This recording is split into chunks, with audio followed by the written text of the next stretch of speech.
Hello, friends. I missed talking to you because I was too busy yesterday to make a video, and I'm here tonight.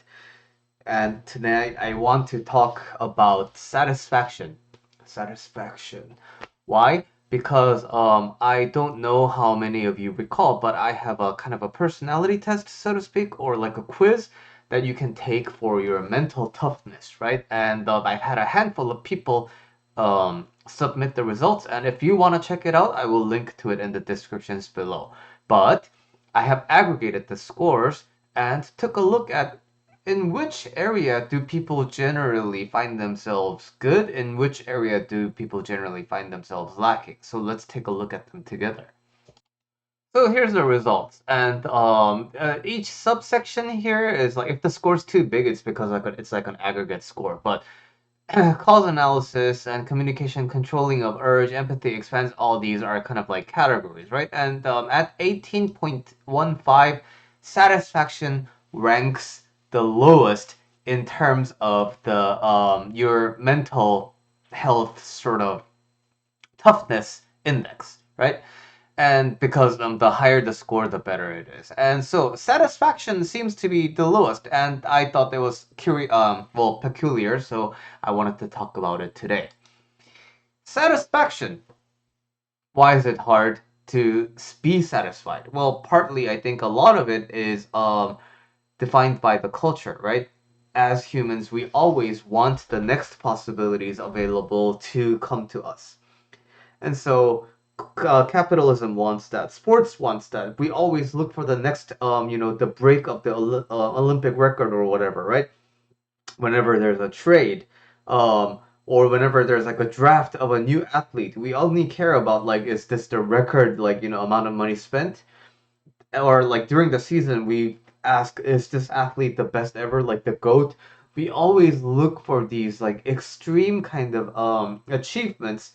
So it's natural that in our day-to-day lives we kind of want that as well. So we have a tendency to diminish the things that we kind of have made for ourselves, and that I think largely contributes to being dissatisfied with the world. So being dissatisfied implies that there's like not enoughness and there's this like constant want for more, right? But what I want to point out today is it's possible to have both. It's possible to want more out of your life while recognizing that everything that you have near you is dear to you and everything is great. So the strive for more doesn't necessarily have to cancel out being satisfied. And so that's the first thing I want you to kind of keep in mind. You can want things, you can strive for more, but if you're doing that on top of a satisfied life, what people typically think will happen is like, oh, then I'll be too satisfied and I won't make an effort, and everything is gonna I'm not gonna be applying myself. But after having looked at many, many, many clients in differing opinions about these matters, I generally find that in reality, people who are satisfied with things tend to be better at attaining their goals. And now, here's the tricky part. It's natural that people come seek my services because there are lacking parts in their life. So, each person has an area where they feel a lack. But now, because being a human is complex and nuanced, there are areas in which they are very satisfied with their life. And those areas tend to be overlooked. And those areas they're going to have a lot of success in, but to them it feels very obvious. And so doesn't everybody do this kind of thing?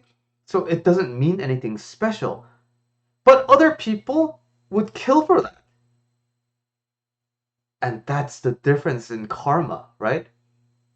So if I have alcoholic parents, my karma will be very centered around alcohol. So for me, if I went out and didn't have a drink, that's a big achievement for me.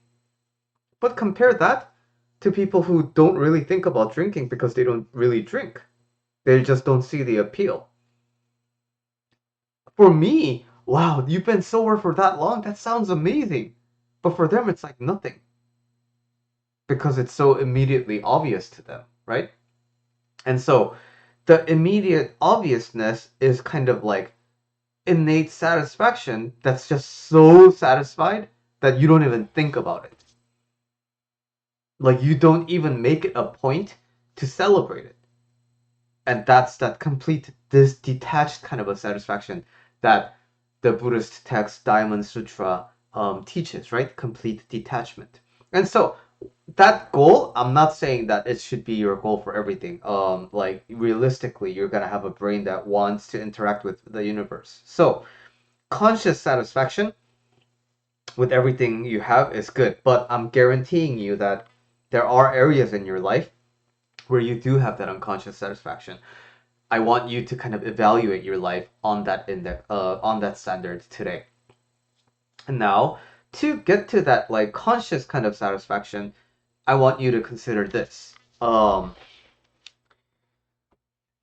There's nothing guaranteed about life, right? So the tendency is to imagine that life will kind of remain in your surroundings forever. But recently, around me, there have been lots of very unexpected and sudden and kind of mass scale deaths. And these deaths tend to kind of like be thought that as an exceptional case that only happens to other people. But now, while I'm fortunate that it didn't happen to me, I noticed that like it was happening to people who are surrounding me. So life can be taken away from you at any moment because every living person dies at any point. We don't know. We like to assume, because of medical care and because of our well being in general, we like to assume that it'll be far into the future and we don't like to think about it. But there's no guarantee that there will be a tomorrow. So, in your dying breath, not to get too dramatic, like, will you be thinking about all the things that you didn't live to? You didn't get to live? Or do you want to really think that today might be the last day and live your life with passion? I'm not saying burn all your money and go YOLO. I'm saying live your life with regrets, but now I want that to tie in with satisfaction. Your life, all the things that you weren't guaranteed, you cultivated. High school diploma. You know there's people who didn't graduate high school. You know there's people who had to leave junior high, although it's very rare. Life can take you anywhere. I know there are at least some people whose families didn't register them to the county or whatever. So they're not even included in the census, therefore they never really get educated. So like all the things that you have in your life, you're not owed, but somehow you have them and it's a resource that you can use. And when you can think of all these things that you have in your life, you're so grateful for, and in the end, again, when you die, you're not going to take any of them into the afterlife. So when you can see life from that kind of a grander perspective and recognize that everything that you weren't owed, you have, and you will eventually pass these on to other people after you pass. So that I think is more than enough to be satisfied.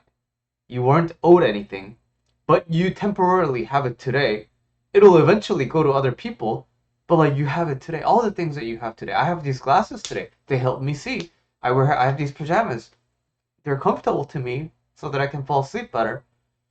I'm satisfied. I'm satisfied with my life. I met the love of my life. I was lucky enough to get married to her. I'm fortunate enough to have a YouTube channel with an audience who watches this.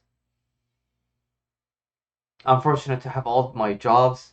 I'm fortunate to have met some of you, and you have blessed me with your presence. And I'm hoping that you can view your life like that too. And that can be a very good foundation for whatever you do in your life. Because when things get tough, you're going to recognize it's tough, but I have me. And that's enough.